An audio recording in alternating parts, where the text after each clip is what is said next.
merit is necessary. St. Thomas's entire point is that God, the whole reason he created humanity, he didn't create humanity because he had to. God was under no obligation to create anything. God chose to create because in being love itself, love desires, and we've got Terry here. Hi, Terry. Love inherently desires that the good that you possess be given to another person. And so, because God is love itself and love is contained within God, God inherently desires that love be passed on and shared with other human beings. And so that's why God created humanity, because he wanted the good that he had, the glory that he had, to be shared with other people. And so he created human beings so that love could be shared with them. And that's also part of how St. Thomas explains free will. St. Thomas says the reason we have free will is because God wants us to freely, according to our rational appetites, accept that grace, because if we weren't able to freely accept it according to our rational appetite, then it wouldn't be participation, as Father Cornelio Fabro, the famous Dominican from the 20th century, writes. It would just make man kind of a cog in God's mind, which is not what God desires. We also have Odin here.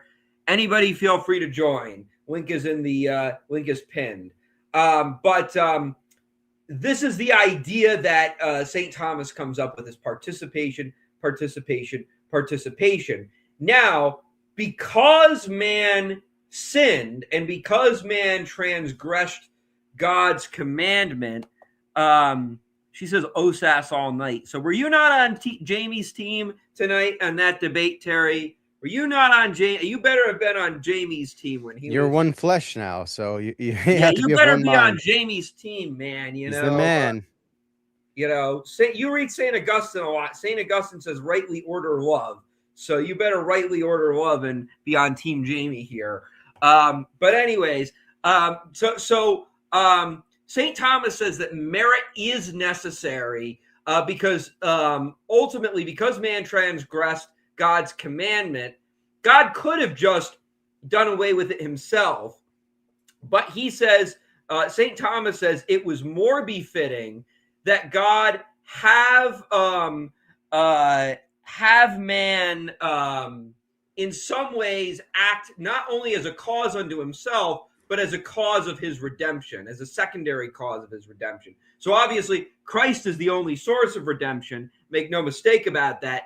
But merit allows man to be a secondary cause of creation, of redemption. Now, nobody can merit anything, as is said in premise 7. No man can merit anything unless they're under grace. Merit proceeds from the grace a man has already received and has been given. And grace is God, right? And so and so this is so it proceeds from it proceeds from where it proceeds from the grace a man has been given. And so the idea is, because God is the supreme good, by a man continuing to do works of charity, a man starts to understand God more.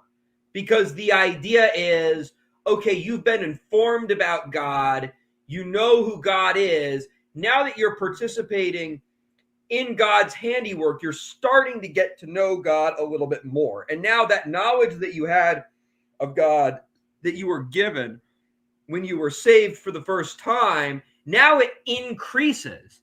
And this is one of the things that St. Thomas teaches, is that grace is not a stasis. It's not just this one thing where you're all good. It's something that can either retract or expand. Would you compare this to the tree a little bit, the tree of the knowledge of good and evil? I think you could. St. Thomas says even the Blessed Virgin Mary at one point exceeded, started to learn more, even though she was under grace her entire life, she still increased in grace throughout her life.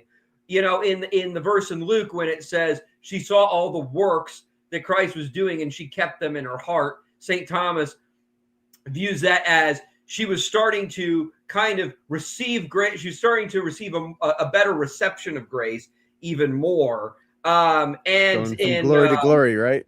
Right. And eventually that continued to excel to the point of Pentecost, where she gained an even greater knowledge of grace. And so that's the position that St. Thomas has on grace. It's kind of like grace is like the light.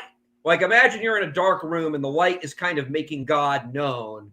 The more you go towards the light, the more you're able to see in the room. The more you walk away from the light, the less and less you're gonna be able to see. That's the kind other type of energy. Yeah. If you like what you see here, make sure to like, comment, and ring that notification bell.